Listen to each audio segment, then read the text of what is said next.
It ain't the left side or the right side, then it must be the FinSide. It ain't the left side. Thank you, Solo D. Welcome to another episode of On the FinSide here with Kat and Paul. Follow us on Facebook, Twitter, Spreaker, iTunes, YouTube, iHeartRadio, and Spotify. I am Brian Cat NFL. Paul is Fanatic_Pick. Paul, I picked the Dolphins to lose 28-7. You picked them to lose 42-17. Instead, behind Ryan Fitzpatrick, Devontae Parker, Matt Hawk, and Jason Sanders, they upset the Philadelphia Eagles 37-31 as 10-point underdogs to punch a big giant hole in their season as they chase the NFC East title. So Dolphins are 3-9 now with really 3 winnable games coming up. So now what? You know what? Honestly, I'd even say 4 winnable games because there is a possibility the Pats won't be playing for anything in Week 17. So if the Pats aren't playing for anything, I don't expect them to be rolling out their best Sunday dress for that game. At this point, honestly, screw it. Go for it. Today basically put me totally in the Brian Flores Kool-Aid campaign list. And I'm talking about drinking the Kool-Aid. I'm talking about diving into a vat of it, swimming around and gargling it while I do backstrokes and make Kool-Aid angels or whatever you want to say here. I mean, I think no matter what Chris Greer gets in the draft, Brian Flores can find a way to win with those guys and the rest of his coaching staff too. I'm starting to think. Sounds crazy with a 3-9 team, but at the same time, I think Miami's just set up to get good players, like I said weeks ago, and ready to rock here. Yeah, I've always said that if the Dolphins win and cost themselves draft position, I want it to be worth it. But when you take a look at the last several weeks, I mean, the last 5 weeks, the Dolphins are 3-2, and you look at the 3 games before that, they barely lost to Washington. They barely lost to Buffalo, and they were beating Pittsburgh 14-0 on Monday Night Football. I mean, this is a team that's been competing for a while. They've looked bad for the last 2 weeks, but they have been competing with, again, an XFL caliber roster that we're talking about here. Completely. And if you want to make the argument that coaching doesn't do it out there, it's the players that do it, I'm sorry, you're wrong. You look at, and I'm going to name off some names. I said it on Twitter today. Devontae Parker, Mike Gesicki, Davin Godchow, Charles Harris, to some extent Jerome Baker. You look at those guys that under previous regimes have been utter garbage to serviceable at best on that list. And I'm fully in on giving Devontae Parker a salary bump and a 4-year extension at this point. I'm fully in on Mike Gesicki now as that mismatch piece that's going to cause fits for people. I'm fully in on Davin Godchow and what he's turned into and the monster he's turned into along that defensive line. And I'm not fully in on Charles Harris, but you know what? He's a lot more productive player all of a sudden than anything I could have expected. Yeah, they actually took a look at Charles Harris and tried to find out what he's good at and not being a wide 9 pass rusher. He wasn't that at Mizzou. I saw him for 3 years. I don't know why anybody thought he would be that type of player. But he's not playing at a ridiculously high level, but he's at least contributing now.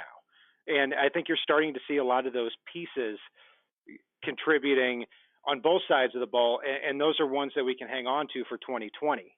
So, yeah, there are going to be a lot of players added here in the draft and free agency, but you do have a lot of players that are going to stick as well. So let's take a look at the game here, Paul. This is how one-sided the game was. The Dolphins at the beginning, the Dolphins get the ball to start the game. Ryan Fitzpatrick throws the interception to start off, and immediately we're thinking, oh gosh, here we go. In the first 4 minutes of the game, with 4 minutes into the game, the Dolphins got the ball first, and the Eagles were up 7-0 with the ball in Dolphins territory again. And the Dolphins got the ball first to begin the game. This was looking rough. And you look at the Dolphins' first 3 drives of the game, They had 6 total yards on offense, and 15 of them were on a roughing the passer penalty by Timmy Jernigan. Then the next 6 drives, spanning from 5 minutes left in the first quarter, really to the end of the game, or 4 minutes left in the game. You've got 6 plays, 84 yards, touchdown, 13 plays, 75 yards, touchdown, 6 plays, 75 yards, touchdown, 6 plays, 61 yards, touchdown, 9 plays, 96 yards, touchdown, 13 plays, 50 yards, field goal. Those are 6 drives in a row. And if we take out just the kneel, I'm not leaving out any drives. So you're talking about a team that played Philadelphia, a team that hasn't let up more than 17 points in the last 4 weeks. It's amazing how much better the offensive line looked as far as pass blocking. It's amazing how much better the passing game was and effective it was. Once Kalen Ballage was out of the lineup and Patrick Laird was in the lineup, and he wasn't a world beater running the ball. He had some effective plays, but he was a persistent threat out of the backfield in that short screen game that's just as effective as running the ball and also helps hold the defensive line at bay. Once they did that, Miami was able to tear apart the Eagles' secondary, which I loved it. I loved every minute of it, from that 4th and 4 pass to Devontae Parker through the final bell. It was just utter fun for me watching this game. And I can't discount the defense either. The defense did some fun and special things, given the fact that you literally had to look at your playbook and read who the hell some of the guys were if you hadn't been watching extremely closely like I know we have. Yeah, on defense, they did a good job of holding tight, even though they weren't able to provide a great pass rush. And as far as the defensive backs, not only are all of them, literally all of them, on injured reserve or with another team, but they also had 2 starters missing from the current group, which were Ken Crawley and Stephen Parker. And so they were able to insert a few players, and a couple of them were problems, which we'll get to in a bit.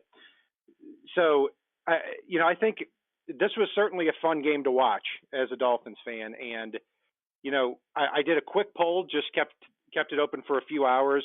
Was this Dolphins victory worth it? And 68% of people said yes, 32% of people said no. But I think if you had asked a couple of weeks ago, then those numbers probably would have been flip-flopped, and people would have been rooting for the Dolphins to still secure that number 1 pick. I think things have changed a lot now as we continue to go forward. So let's take a look at the position-by-position grades here, Paul. Ryan Fitzpatrick, 27 for 39, 365 yards. It wasn't quite the 401 yards or whatever he had last year when he played the Eagles, but still gets the job done. If you had told me after that first miserable interception that the combination of Ryan Fitzpatrick and Matt Hawk was going to go 27 for 38 for 366 yards, 4 touchdowns, and no interceptions for a quarterback rating of 140, I would have said you're insane. But what I like about Fitzpatrick is he doesn't overlook things or overthink things. He sees Mike Gesicki and Devontae Parker down the field one-on-one, and he lets the ball fly and lets them make the play. If Ryan Tannehill had that ability over the last 7 years to do the same thing, he still might be here a quarterback today. But a hell of a game from Ryan Fitzpatrick. I'm going to give him an A-. The only thing I'm going to dock him for is the interception. Early, and he did miss a couple of throws, but overall, a really good day from Fitzpatrick.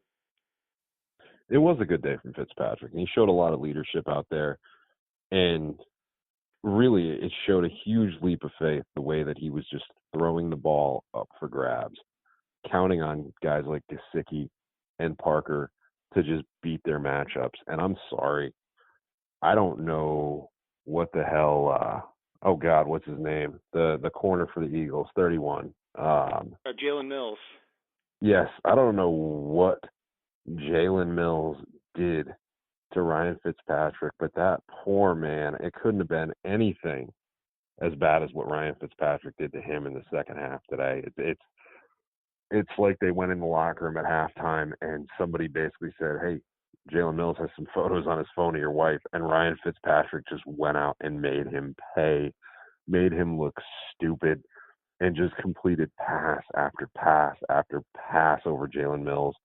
Got him called for pass interference, just made him look so utterly like he was the CFL roster player and not what Miami's fielding in their secondary right now. And Jalen Mills was easily the lowest corner in this game. I don't even have to look at PFF to see the grades.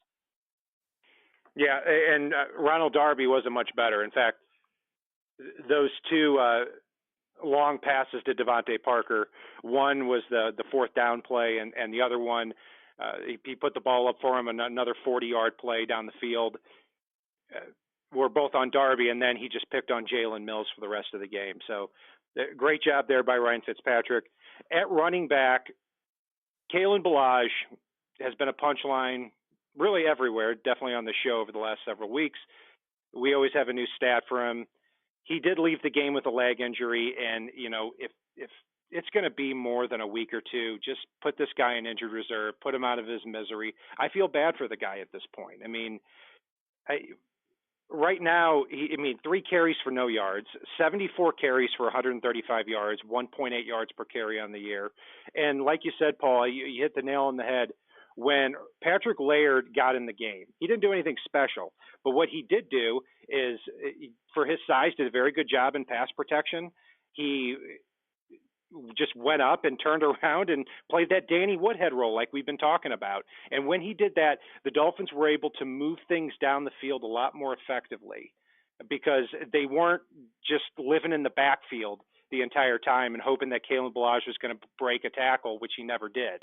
So, but at the running back spot, you look at the end of the day, 15 carries, 25 yards, and 11 of those one run by Myles Gaskin. So I hope they keep Patrick Laird in there and give Myles Gaskin some touches there too.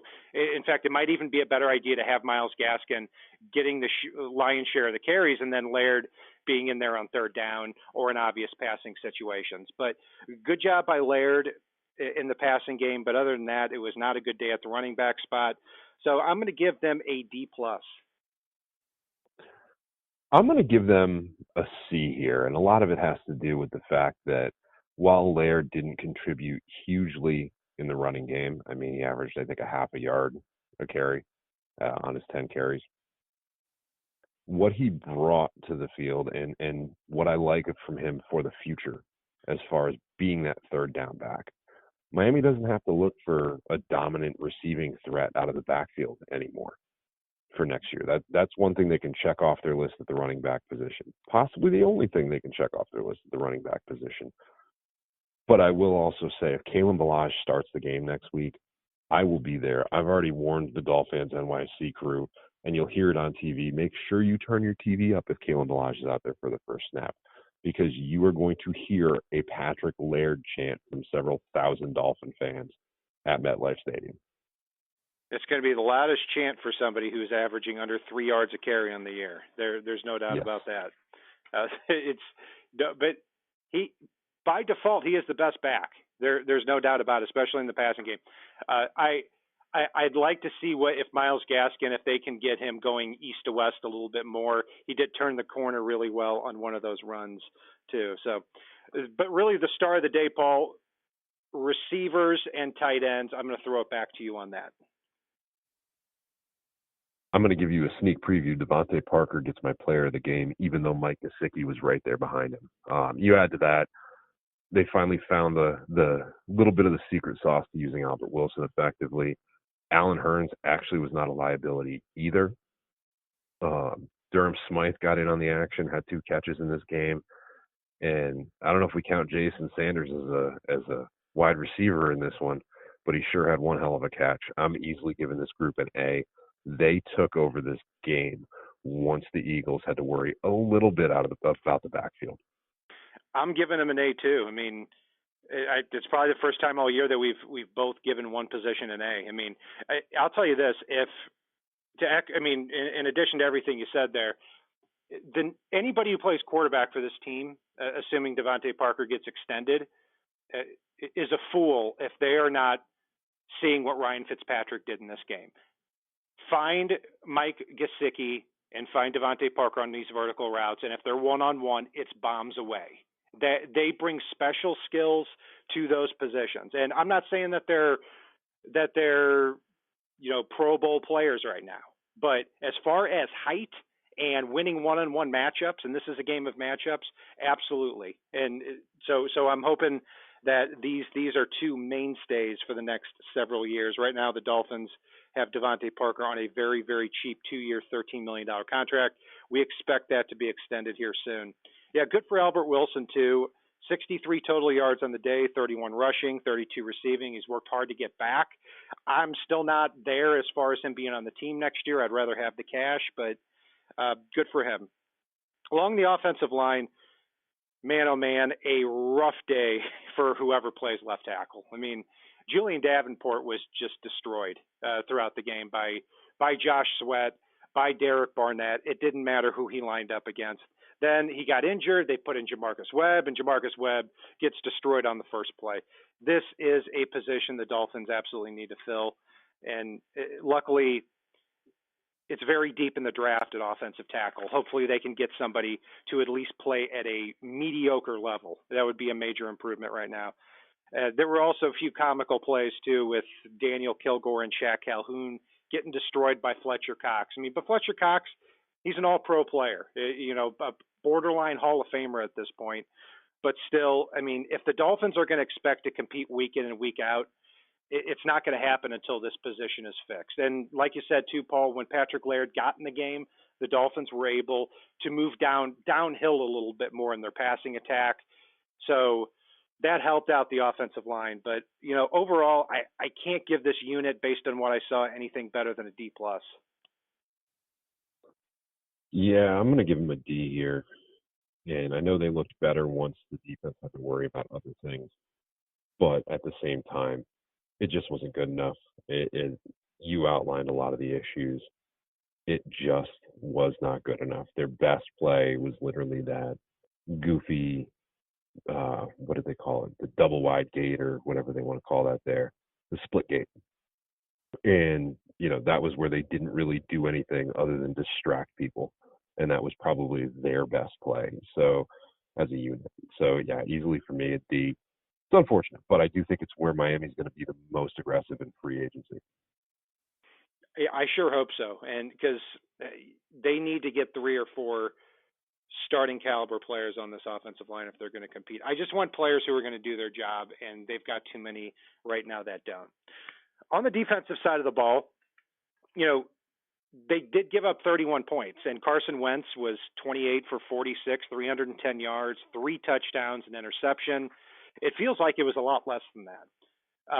But at running back as well, there was a pretty healthy yards per carry between the two running backs, Miles Sanders and former Dolphin Jay Ajayi.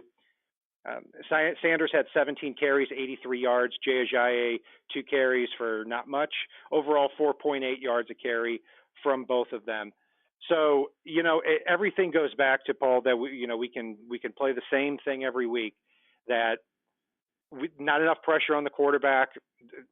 The Raekwon McMillans and the Davin Gotchaws are stout inside, and you've got a defensive back group that is just on their last legs, and they're going to be throughout the rest of the year. So looking at the front 7, I'm going to throw it to you first on that. Yeah, it's a tough one. I mean, again, like you outlined there, they weren't getting enough pressure on the quarterback, but they got the pressure that they could with the personnel they had. I mean, I liked what I saw out of Van Ginkel, even though he barely made the stat sheet. I still love Vince Beagle. I'm sorry. And Davin Gotchow, I think, continues to play well. I don't think he's going to show up huge on the stat line very often, but what he does affects the rest of the defense. There are a few pieces away on defense. We know this. I can easily give the front 7. I can give them a C+. They bent, but they didn't break. Yeah, I'm going to go with a C+ as well. As far as Vince Beagle's concerned, even though he hasn't provided the same pass rush that he has over the last couple of weeks, I think he's turned into a very good overall player and a better one against the run. He's incredible at using his hands and using the position he's at on the field to make a difference in run defense, to funnel plays back to the inside. Good to see Andrew Van Ginkel on the field too. He didn't do anything that really necessarily stood out, but it was good to see him get some reps there on defense. What I was really impressed by too was Sam Aguavion. I mean, this is a player that we were excited about here in preseason. It really hasn't come together for him this year, but he made a lot of big plays in this. He had 3 tackles for loss and he had a sack. And that sack was big because at that time the Dolphins were down 28-20 and the Eagles had the ball at the Miami 20. And they could have gone up by 11 points there. And who knows if the Dolphins come back at that point. Instead, they get pushed back to the 30 and Elliott attempts a long field goal, which he misses. Dolphins stay up by 8. Go down the field and make it a 28-26 game and eventually come back and win. So kudos to Sam Aguavion on that. One player I want to see step up here is Jerome Baker. I mean, I'm starting to think this might just be a role player heading into 2020, as harsh as that sounds. It seems like a lot of these players in the front 7 are playing to the best of their ability. I'm not sure if Jerome Baker really is right now. So, yeah, I'm going to go with a C+ as well. At defensive back, like we said, Carson Wentz, 28 for 46, 310 yards, 3 touchdowns, 1 interception. Alshon Jeffrey had quite a day. And, you know, try as they might, the Dolphins cornerbacks, even though the coverage was usually pretty tight, he still had 9 catches for 137 yards and a touchdown. A lot of this was off of Nick Needham, and he caught a couple there off Ryan Lewis as well. Ken Crawley did not play in this game, and you know it was a rough outing there for some of these cornerbacks on these plays, even though they played pretty tight coverage. Jeffrey still comes down with the ball. But what I'm really impressed by it in this defensive back group is Eric Rowe, and he keeps playing better and better at that strong safety position. He was tasked with covering Zach Ertz, who is an all-pro tight end. And I know Zach Ertz was a little bit hurt heading into this game, but he had 3 catches for 24 yards only, and that's one of the worst games of his career. He said after the game it was one of the worst games of his career. And Eric Rowe broke up at least 1 touchdown there from Ertz. Also a cornerback too, Ken Webster, even though he did give up a lot of catches to Alshon Jeffrey too, I still think this is a guy that looks like he belongs. Before he ripped his knee in college, he was supposed to be a future first or a second round pick. I'm really excited to see what they could possibly bring back. So, you know, again, we keep talking about effort every week at defensive back. If we're judging on effort, we're probably going to give him an A every week. But taking a look at this, I'm going to give him a C+. This is probably going to be our biggest gap here. I'm going to give him an A-. And while that may sound ridiculous, it's the Eagles completely abandoned the run game. And outside of Alshon Jeffrey, I mean, Dallas Goedert had 6 for 66. We all know what a special talent he is. We've spent enough time talking about him on this show. And then they pretty well shut down everybody else. I mean, you look at Aguilar with 3 catches for 41, Ertz with 3 for 24, I think, or 25. Sanders with 5 for 22 coming out of the backfield. Arcega-Whiteside only had 1 for 5, and Greg Ward Jr. had 1 for 5. Arcega-Whiteside had 1 for 15 and a touchdown. But I mean, really, they did a really effective job, especially with how worried we were about them. I won't say it's just effort. I mean, you look at Alshon Jeffrey. He's got special ability when he wants to. And, you know, Dan Marino used to always say the perfect pass beats the perfect coverage. I'm not going to ding these guys for getting beat a few times when they had perfect coverage. I'm just not. I mean, I can give them an A- and feel comfortable with that because I do think they played very well today, especially in the absence of a pass rush. Yeah, as the game went along, they played better and better, that's for sure. 2 guys I thought struggled were Montre Hardage, who was promoted just a couple of days ago, first NFL game. If I were to point the finger at somebody for Carson Wentz's first 2 touchdowns, it would be at Montre Hardage. Ryan Lewis is a player that I think is going to phase out after the year. I mean, I see these defensive backs showing like they belong, if not in a starting role, at least in a backup role. I'm not seeing that there out of Ryan Lewis. But, yeah, and kudos to Chris Lamons, too, for his first career interception on the final play of the game, where that ball was really up in the air, and he came down with it. And there are a lot of plays this year where he could have had interceptions. So he's a good special teams player, and I think you're starting to see a lot of these backup defensive backs. Like if you've got heading into next year, if you can get a cornerback opposite Xavier Howard and a free safety, if your 5 through 8 are Bobby McCain, Jamal Wiltz, Ken Webster, Nick Needham, I think that's pretty good at defensive back. Yeah, Miami's really set up well for depth for the future at the very least. I mean, and I like Nick Needham. I mean, having him be the third corner would be the ideal for next year. See how he develops, and maybe he steps into a bigger role at some point. I'd still like to see Miami pursue Byron Jones, especially given the money that they have. But at the same time, with Needham now, when he's your QB or cornerback 2, opposite Xavier Howard, they don't have to stretch for somebody they don't believe in now on the opposite side of the field from X, and that's a great feeling to have going into next year. You bet, and it's nice to see a defensive coordinator and a coaching staff that doesn't have the idea of, hey, let's play 10 yards off the ball and let's just hope they fall down before catching it. So I'm very impressed with that. I mean, you look at, I mean, the opposing quarterbacks were catching almost 70% of their passes last year. I mean, our quarterbacks were completing almost 70% of their passes last year. Now that number heading into week 14 is 64.3, so a much more respectable number with less than half the talent. And Paul, we finally saved the best for last. I mean, one of the plays of the year. I mean, we've talked about Jason Sanders having one of the special teams plays of the year.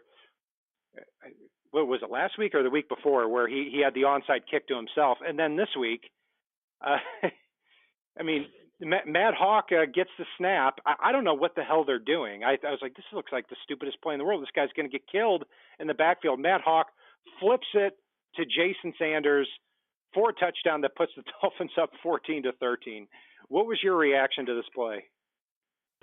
As soon as I saw them line up, I went, ooh, because I like that type of stuff. I like that type of stuff. I like when teams get creative. I mean, I've seen the swinging gate plenty of times, but it's not really the split gate before. And I love the fact that Hawk sold the run. You got to remember, too, as a defense, when you see something weird like this that just does not compute, you don't know exactly where to line up. You saw, I think there were 2 guys on Kilgore, and they kind of hesitated off the snap as well because they had no idea, and God, they didn't want to get beat by somebody, running right around them. So it was a beautifully, beautifully designed play on that, and I absolutely loved it. And I knew everything about it was legal because really, your guys on the line, you can spread as far as sideline to sideline, so long as the ball gets snapped from where it's placed. That's the only thing. And absolutely loved the aggressiveness and creativity that Miami showed on that play. And who knew I'd be on a day where they didn't have much as far as returns went. They had a couple of penalties. Matt Hawk shanked the punt, and Sanders missed an extra point, but made even more of a case to possibly go to the Pro Bowl with his first touchdown reception of his career. And they really truly hit the play of the game. So I was very happy with this one, and I'll give him an A-. If you count just the pros and the cons, my grade would probably be a C+ or a B-. But I'm gonna go right there with you on the A- just because of the magnitude of the play and the impact it had on the game. And yeah, Sanders missed an extra point, and they also too tried an onside kick after halftime, which is becoming a little bit predictable at this point. But wow on that play, and you detailed it perfectly. And Jason Sanders nails a 54-yard field goal to ice the game. That's exactly the type of kicker that you want in that situation.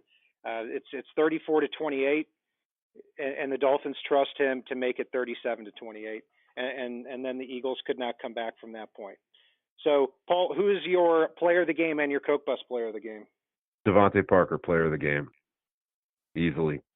I don't think I even need to say anymore. Yep. What I saw from him, it just absolutely dominant. And given the absence of a true secondary receiving threat, and I'm not counting Gesicki in that.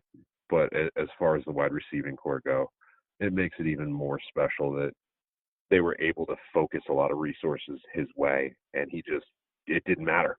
It absolutely did not matter. He won on contested ball after contested ball today. Player of the game, pay the man. As far as my Coke Bus player of the game, I'll go with Julian Davenport. And I know it's an easy punching bag. The left tackle position was never supposed to be anything but Laramie Tunsil until the Texans sweetened the offer. But in all honesty, it just isn't good enough. And it scares me. That's the one personnel group that really scares me, that it feels like Miami didn't have a plan for if Tunsil got hurt. They really didn't. Because, some of these guys are replacements they got after the fact, and they're not good enough, let alone what's behind them. Yeah, and I'm not quite understanding why Chris Reed or Isaiah Prince is not active on game day. If for anything else, move Jesse Davis to left tackle, see what Isaiah Prince has at the right tackle spot. My player of the game obviously would be Devontae Parker, but I'm going to give it, and I could give it to Mike Gesicki, but I'm going to actually give it to Eric Rowe at strong safety. I mean, I am all for extending his contract and re-signing him and playing him nowhere except strong safety moving forward, because he's been outstanding since he's been there. I mean, he caused problems for an all-pro tight end all game, and I think in a normal situation, if Zach Ertz catches his usual 6 passes for 75 yards, the Dolphins might end up losing this game, and the Eagles are even better on offense throughout the matchup here. As far as my Coke Bus player of the game, I'm going to go with Montre Hardage. I mean, could be an easy punching bag, but he really struggled here in his NFL debut. I feel like everybody is very disciplined and assignment sound at defensive back, even if they don't have the talent to, shut down receivers. But Montre Hardage, I at least, based on first glance, hold him responsible for the first 2 touchdowns by Carson Wentz that had the Dolphins down 28-14 at one point. So finally, Paul, when you look at the draft order, the Dolphins came into today with the number 4 pick. They leave the day with the number 4 pick. But the Washington Redskins also came away with a victory today. Dolphins could have had the 3rd pick. And when you look at the Cincinnati Bengals, they win their first game over the New York Jets. And if the Dolphins had dropped that game to them, and the Bengals are 2-14, and the Dolphins are 2-14 in a few weeks, the Dolphins could have the 1st or 2nd pick of the draft. But again, finally, we keep getting into this. Like, I don't want the team to intentionally be bad for 2/3 of the season to secure a high draft pick for a college kid. It doesn't make sense, and I'm glad that the team is playing well. I can finally say that. No, I'm completely with you. And you look at Miami's schedule the next few weeks. Miami could potentially, as you look across the NFL landscape, they could potentially be picking as late as 10th or 12th. There are a lot of very bad teams this year that have some very tough stretches coming up. And, each win drops Miami several positions at this point. I mean, you look all the way to pick 15 in the NFL draft. Every single one of those teams has a losing record before you hit a 500 record. And that's telling right there. I hate to say it. Miami could end up picking 12th and then 22nd and 23rd potentially. And I have faith in that. I think this coaching staff can get a lot out of a player picked 12th, 13th, 22nd, 23rd. They've shown it with guys that are just pulled in off the street. I'm going to give them a little bit of faith with whatever they pick wherever they're at this point. Like I said, I'm swimming in the Kool-Aid vat. Well, I look at it as a win-win right now. I mean, if I had to guess on their final record, I would say 5-11. I'd say that you look at the next 3 weeks, at New York twice, which is kind of weird. They play at the Jets, then at the Giants in the same stadium the following week, and then the Bengals at home. I feel pretty good they're going to win 2 of those 3 games. And the Patriots are getting their butts kicked right now against the Houston Texans. So I really expect New England to play their starters because they'll be playing for at least something here in the final week. So I expect them to finish 2-2. That would get them to 5-11, and they're probably picking somewhere between 5 and 8 in the NFL draft. And I still think there are a lot of good players there too, and some people may think, well, winning 5 games compared to 7, is there much of a difference there? Like, maybe not, but the difference is that you're going to have 9 draft picks in the first 2 rounds over the next 2 years, with a lot of other draft picks and a lot of other salary cap money too. So this is definitely a very different situation than we've seen in years past, where it's been an overbloated roster and not enough draft picks, thanks to the Mike Tannenbaum-led regime. And that will do it for our breakdown of the Dolphins' stunning 37-31 victory over the Philadelphia Eagles. You can follow Paul and I on Facebook, Twitter, Spreaker, iTunes, YouTube, iHeartRadio, and Spotify. I'm Brian Cat NFL. Paul is Fanatic_Pick. And if it's not on the right side and it's not on the left side, it is on the fin side. So, Lodi, take us home. It ain't the left side or the right side, then it must be the fin side. It ain't the left side or the